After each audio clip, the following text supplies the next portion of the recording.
Welcome back to Star Flag Media Gaming. All right, boys, gather round because I tried to warn everybody. I said from the very first announcement, this thing isn't meant to compete with the PS5, Switch 2, or Xbox.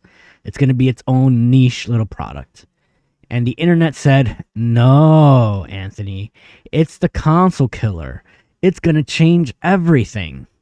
Well, guess what? New info just dropped. And Valve basically confirmed exactly what we've been talking about.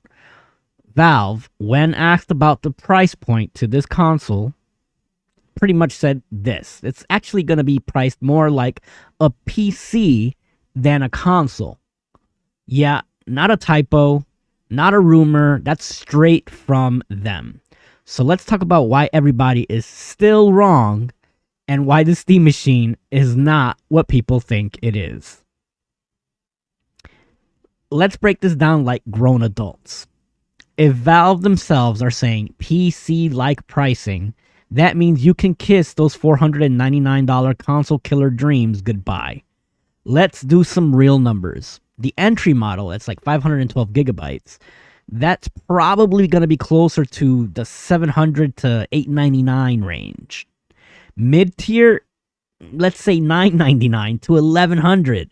The 2 terabyte enthusiast model that everybody actually wants, I mean, it could be $1,200 without breaking a sweat.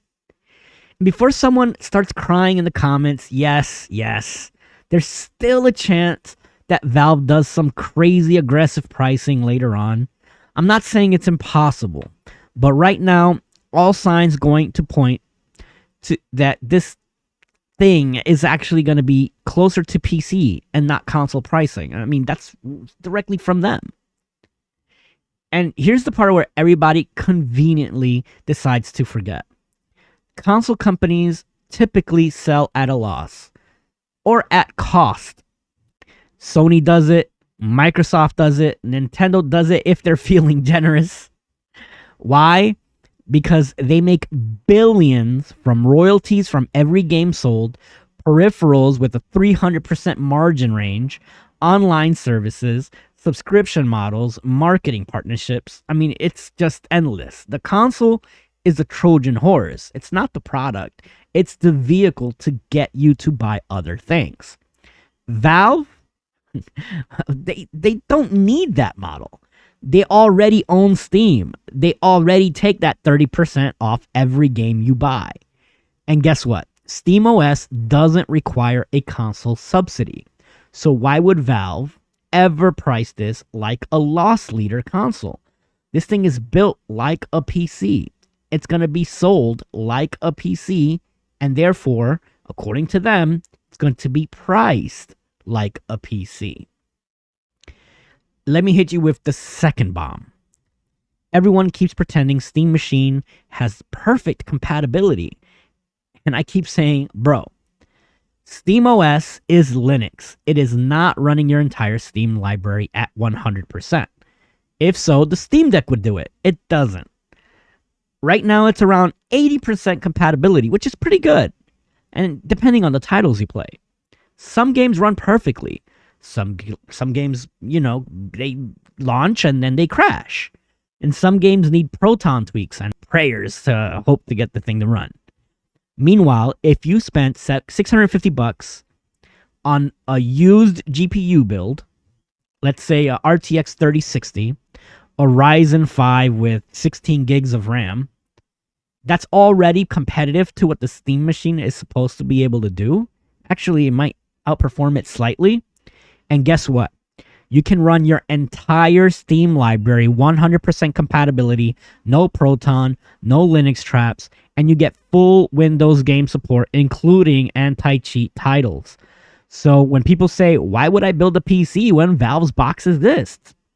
Well, buddy, at $1,000 for the Steam machine, if that's what they're going to price it at, a used part Windows PC smokes it in value and in price. So who's this machine actually for? This is the part where people really don't want to hear. This is where all the controversy comes in, right?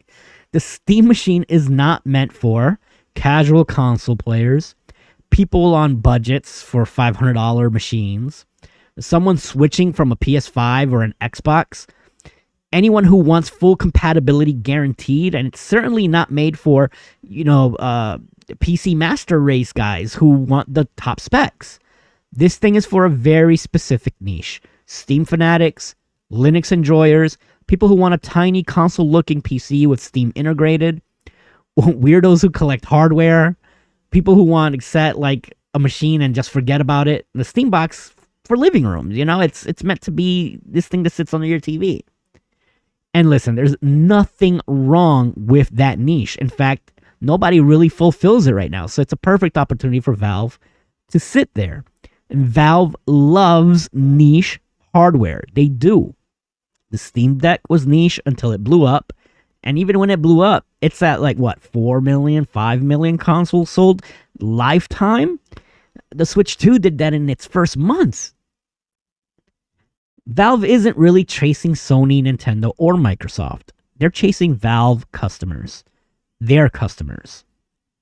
That's why this whole console killer narrative is dumb. This thing isn't competing with consoles any more than a gaming laptop competes with a PS5.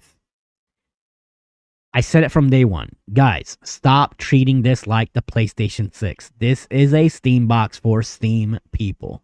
And now Valve basically confirmed it. Do I feel vindicated? A little bit, not gonna lie. But I'm also leaving room, just enough room in case Valve does some crazy, oh, by the way, it's $4.99 insanity later on, and they pack in Half-Life 3. And, wow, that would be crazy, right? Because if they do go aggressive, if they do want to invade the living room, and if they do decide to fight consoles head on, then cool. I'll be the first guy to say they proved me wrong, and hell, sign me up, because a Steam machine that's competitively priced is attractive, even if it is weaker than the PS5. But right now, based on everything that we've heard, based on the pricing hints, based on SteamOS and compatibility, based on how PC economics work, everyone is still wrong about what the Steam machine actually is. So here's your takeaway. The Steam machine is not the console killer. It's not replacing PlayStation. It's not replacing Xbox, and definitely not replacing the Switch 2. It's a premium PC light box running SteamOS. And I say light and I paused for a reason. It's not a hardcore PC. It's not even a portable PC. Yes, it's small form factor, but it's still a cube shaped and you have to lug that thing around. But it's aimed at an existing Steam diehard fan base. And boy, over the last couple of videos have I found out that it really has a very hardcore fan base. And I think because of what they've said, it's going to be priced accordingly. And honestly, that's fine. Not everything needs to be a console war. If you want the best value, build a budget PC with a used RTX 3060 that runs Windows and enjoy full compatibility. I built one that is extremely similar to that, and I spent $650 for it. If you want the plug-and-play Steam experience in a small box, then yeah, the Steam machine is your toy. But for now, the hype cycle is wrong. The expectations were way wrong. And the YouTubers calling it a PS5 killer are, say it with me, boys, still wrong. As always, I want to thank you guys for joining me here at Starflag Media Gaming. Leave a like, share, subscribe. I do appreciate it. We're trying to get to those 4,000 subscribers before the end of the year. We've got a month left, guys. Let's do it. Yeah, leave me a comment. Let me know what you guys think. Am I the one who's crazy for thinking these things after Valve said them? As always, just, thanks for joining me here, and I will catch you guys in the next video. Peace.